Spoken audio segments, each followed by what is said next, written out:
So what do you think about this Koffee Krew open mat? Koffee Krew is great. I've known Kiko for a long time, and it's good to see him starting to expand this program and this Sunday gathering, and this is pretty massive. Yeah. I mean, we got the 300 plus people, so it's a pretty nice show up. How about you? Yeah, this is a great event. I've only recently been introduced to the Koffee Krew. I gotta say I've been coming out to it for about a month. It's great to just train with new people, different body types, different styles. It's been wonderful. So tell me a little bit about yourself, your name, and what school you go to. Yeah, I'll go first. Yeah. My name's Jeff. I originally started doing jiu-jitsu up in Canada, and for the last 14, 15 years now, I've been with Guerrilla Jiu-Jitsu under Matt Darcy and Dave Camarillo. Nice. My name is Danny Tran, and I'm part of One World Jiu-Jitsu in Newark, California, and I've been doing it since 2009. So, it's just one of those things.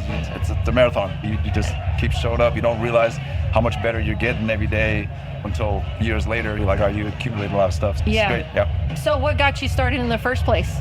Just path in life. I was 29 years old. I was like, all right, what am I gonna do? I'm gonna start getting my stuff together, cleaning out my walkway through life, and jiu-jitsu was one of the biggest things that made it happen. But still not perfect, but it just kept me on the narrow path of doing better stuff for myself. Cool. How about you? Yeah, so I've always been doing martial arts. As a kid, it was karate. Later, I turned into Thai boxing. Had a bit of a amateur career up in Canada, and by the time I was 25, I just was getting tired of getting hit in the face. And there were these guys in like pajamas doing stuff that I had never seen before, and I gave it a try, and I was hooked. Yeah, that's what you just do, man. Once you get humbled, you're like, okay, this is it. It's a wholly different game. Everyone knows that does it. It's fun. It's fun. Yeah, it's a lot of fun. Okay, what does it mean to you to be a good training partner?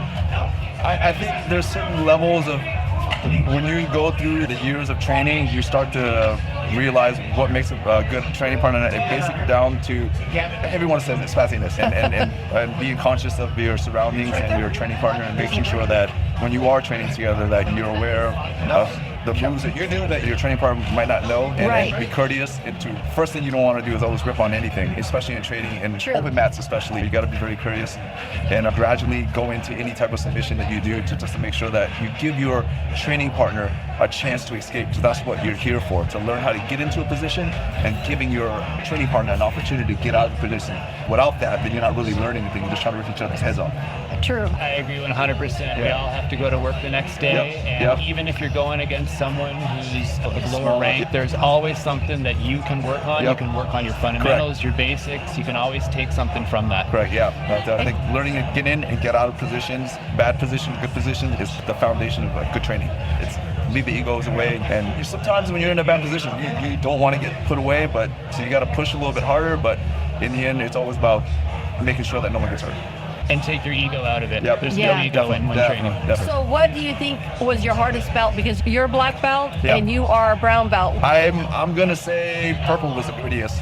Yeah, it's that stage where you know a decent amount, and then it's the point where it separates high and mediocre. So purple belt for me was the grittiest, and once I got towards the end of it, I started to really develop a game, and I got a lot better. But right at purple was really tough because I was unsure of a lot of things I did. I had to refine still a lot of it, and so I was still getting caught in things I shouldn't have been. But once I got a little bit past it, jiu-jitsu became a little bit smoother for me. So purple belt for me. I'd say blue belt. I always say the first year of jiu-jitsu is learning what not to do. Correct. You leave your ego at the door. You get it checked often, and just overcoming, getting tapped, and then learning how to tap and how to get out of positions, and having that blue belt as that recognition is the hardest for me. Okay, one of these days, maybe I'll have you guys on here and hear about your childhood through adulthood. Okay, all right. So shout out to guys. One World Jiu-Jitsu, Newark, California. Stop by, train.